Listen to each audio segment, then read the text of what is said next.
അസ്സലാമു അലൈക്കും വറഹ്മത്തുള്ളാഹി വബറകാതുഹു. ബിസ്മില്ലാഹിർ റഹ്മാനിർ റഹീം. അൽഹംദുലില്ലാഹി വസ്സലാത്തു വസ്സലാമു അലാ റസൂലില്ലാഹി വഅലാ ആലിഹി വസ്വഹ്ബിഹി അജ്മഈൻ. അമ്മാ ബഅദ്.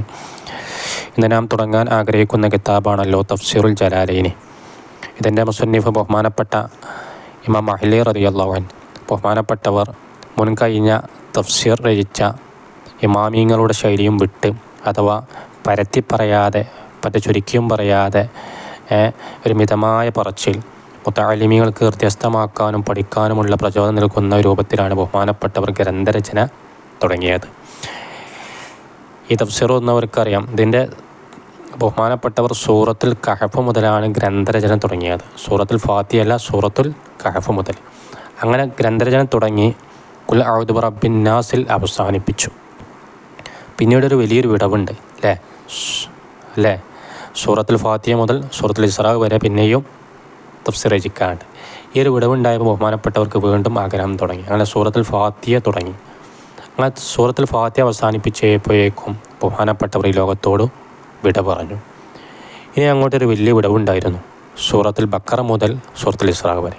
ഇനി ആര് എന്ന ചോദ്യത്തിനാണ് ബഹുമാനപ്പെട്ട ഇമാം സുയൂത്തി റളിയല്ലാഹു അൻഹു, ഇമാം മഹ്ലി റളിയല്ലാഹു അൻഹുവിൻ്റെ അതേ ശൈലിയിൽ, അതേ കോർവയുടെ മേലെ ബഹുമാനപ്പെട്ടവർ ബാക്കിയുള്ള തഫ്സീർ രചിച്ചത്. ഇതിൻ്റെ പേര് നമുക്കറിയാം, തഫ്സീറുൽ ജലാലൈനി. എന്തുകൊണ്ട് പേര് നൽകി? രണ്ട് ഇമാമിങ്ങളുടെയും, അഥവാ ഇമാം സുയൂത്തിൻ്റെയും ഇമാം മഹ്ലിയുടെയും സ്ഥാനപ്പേര് ലക്കബലം ജലാലുദ്ദീൻ എന്നായിരുന്നു. ജലാലുദ്ദീൻ, സുയൂത്തി, ജലാലുദ്ദീൻ, മഹ്ലി എന്നാണ് പറയാറ്. അതുകൊണ്ട് തഫ്സീറുൽ ജലാലൈനി, രണ്ട് ജലാലീങ്ങൾ എഴുതിയ തഫ്സീർ എന്ന് നാമകരണം ചെയ്തു. ബഹുമാനപ്പെട്ട ഇമാം മഹ്ലി റളിയല്ലാഹു അൻഹു ഹിജ്റ 691 ജനിച്ചത്. ബഹുമാനപ്പെട്ട വഫാത്തായതോ ഹിജ്റ 864. എന്നാൽ ബഹുമാനപ്പെട്ട ഇമാം സുയൂത്തി റളിയല്ലാഹു അൻഹു ഹിജ്റ 849 ജനിക്കുകയും ഹിജ്റ 911 ബഹുമാനപ്പെട്ടവർ ലോകത്തോട് വിട പറയുകയും ചെയ്തു. രണ്ടുപേരുടെയും ബർക്കത്ത് കൊണ്ട് അല്ലാഹു സുബ്ഹാനഹു വ തആല ഇൽമും അഖലും ഫഹ്മും ഇഫ്ളും നമുക്ക് ഏറ്റി തരട്ടെ. ഇരുലോക വിജയികളിൽ അല്ലാഹു സുബ്ഹാനഹു വ തആല നമ്മളെ ഉൾപ്പെടുത്തട്ടെ. ഇന്ന് നമുക്ക് കിതാബ് ഒന്ന് തുടങ്ങി വെക്കാം. ബിസ്മില്ലാഹിർ റഹ്മാനിർ റഹീം. റഹ്മാനും റഹീമുമായ അള്ളാഹുവിൻ്റെ ഇസ്മ കൊണ്ട് ഞാൻ തുടങ്ങുന്നു.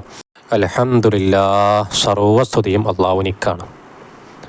അൽഹംദുലില്ലാഹ്, സർവ്വസ്തുതിയും അള്ളാഹുവിനിക്കാണ്. അള്ളാഹിനെ സ്തുതിച്ചാലും, പടപ്പിനെ സ്തുതിച്ചാലും, പടപ്പ് അള്ളാഹിനെ സ്തുതിച്ചാലും, പടപ്പ് പടപ്പിനെ സ്തുതിച്ചാലും എല്ലാ ഹംദും ആർക്കാ? അള്ളാഹ്ക്കാണ്. അൽ-ഇസ്തിഗ്റാഖിൻ്റെ അല്ലേ? ഹംദൻ. ഞാനൊരു ഹംദയ്യൽ ഹംദ് ചെയ്യുന്നു. ഹംദ് എന്ന് പറഞ്ഞാൽ കളയപ്പെട്ട പേരിൽ ഫുനത്തുലക്കാണേ. എങ്ങനത്തെ ഹംദ്? മുആഫിയൻ ലി നിഅമിഹി, അവൻ്റെ അനുഗ്രഹങ്ങളെ പൂർത്തിയാക്കിയതായ, അത് മനസ്സിലുള്ള ഒരു ആഗ്രഹം പറയലാണ്. അല്ലെങ്കിൽ അള്ളാഹുവിൻ്റെ അനുഗ്രഹങ്ങളെ പൂർത്തിയാക്കാൻ കഴിയും? ഒരിക്കലുമില്ല. നമ്മളിപ്പോൾ 1000 നന്ദികൾ അർപ്പിക്കുന്നു, അല്ലെങ്കിൽ 1000 സ്വാഗതം പറയുമെന്നൊക്കെ പറയാറില്ല. ഒക്കെ മനസ്സിലെ ആഗ്രഹം പറയുന്നത് പോലെ മനസ്സിലെ ആഗ്രഹം പറയലാണ്. മുകാഫിയൻ ലി മസീദിഹി, അള്ളാഹു എക്സ്ട്രാ തന്നതിൻ്റെ, അള്ളാഹു ഏറെ തന്ന അനുഗ്രഹങ്ങളോട് കിടപിടിക്കുന്നതുമായ മസീദ് അല്ലേ? നമുക്കെല്ലാവർക്കും കണ്ണുണ്ട്, കേൾവിയുണ്ട്, കാഴ്ചയുണ്ട്, മൂക്കുണ്ട്, അതൊക്കെ എല്ലാവർക്കും ഉണ്ട്. എന്നാൽ എനിക്കില്ലാത്ത പലതും നിനക്കുണ്ടോ? നിനക്കില്ലാത്ത പലതും എനിക്കുണ്ടോ? എക്സ്ട്രാ തന്നവരുണ്ടാവും. അതാ പറഞ്ഞത്, അള്ളാഹു എക്സ്ട്രാ തന്ന അനുഗ്രഹങ്ങളോട് കിടപിടിക്കുന്നതുമായ. വസ്സലാത്തു വസ്സലാമു, അള്ളാഹുവിൽ നിന്നുള്ള സ്വലാത്തും സലാമും അലാ സയ്യിദിന, നമ്മുടെ നേതാവിൻ്റെ മേലുണ്ടാവട്ടെ, അഥവാ മുഹമ്മദിൻ, മുത്തനബിയുടെ മേലുണ്ടാവട്ടെ, വാലി അടുത്ത ആലിൻ്റെ മേലുണ്ടാവട്ടെ, വസ്വഹബി അടുത്ത അനിയയുടെ മേലുണ്ടാവട്ടെ, വജുനൂദി അവിടുത്തെ സൈന്യത്തിൻ്റെ മേലുണ്ടാവട്ടെ. ഈ സൈന്യം എന്ന് പറഞ്ഞാൽ അള്ളാഹിൻ്റെ ദീനെ ഖിയാമത്ത് വരെ സംരക്ഷിക്കുന്ന, അതിനുവേണ്ടി പണിയെടുക്കുന്ന എല്ലാവരും ആ ജുനൂദിൽപ്പെടും. അള്ളാഹിൻ്റെ മാർഗ്ഗത്തിൽ യുദ്ധം ചെയ്യുന്നവർ, പഠിക്കുന്നവർ, പഠിപ്പിക്കുന്നവർ, പള്ളി പരിപാലിക്കുന്നവർ, ദീനിന് വേണ്ടി സഹായിക്കുന്നവർ, എല്ലാവരും ജുനൂദിൽപ്പെടും.